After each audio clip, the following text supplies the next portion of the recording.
c'est pas la loi El Khomri qui est en cause. Tout le monde sait qu'il n'y a rien. C'est le mensonge.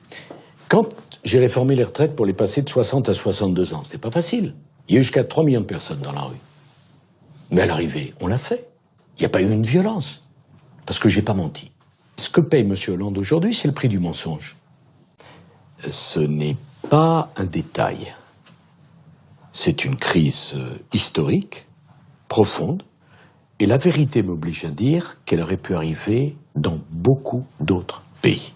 Et je ne pense pas d'ailleurs que c'est les primaires qui créent de la division. Je pense que ce qui agite les esprits, et parfois déséquilibre certains, c'est les médias plus que les primaires. Il n'y a pas trop de candidats.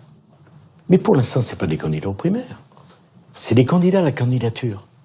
Ils ne seront candidats aux primaires que quand ils auront les parrainages. Selon vous, combien seront-ils à la fin? Oh, je sais pas, mais enfin, moins que ce qu'il y a aujourd'hui, sans doute la moitié moins. Bon, honnêtement, je trouve pas que ça a beaucoup de charme. Et pour vous dire la vérité, je connais bien Madame Clinton et je me sens plus proche d'elle.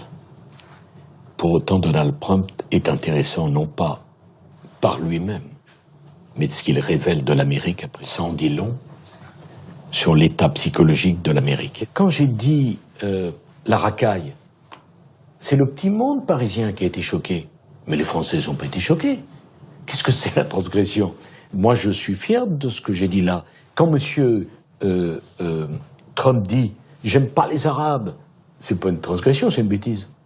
Quand je dis « on va nettoyer au Karcher », c'est pas une transgression, c'est une réalité, j'aurais dû le faire plus.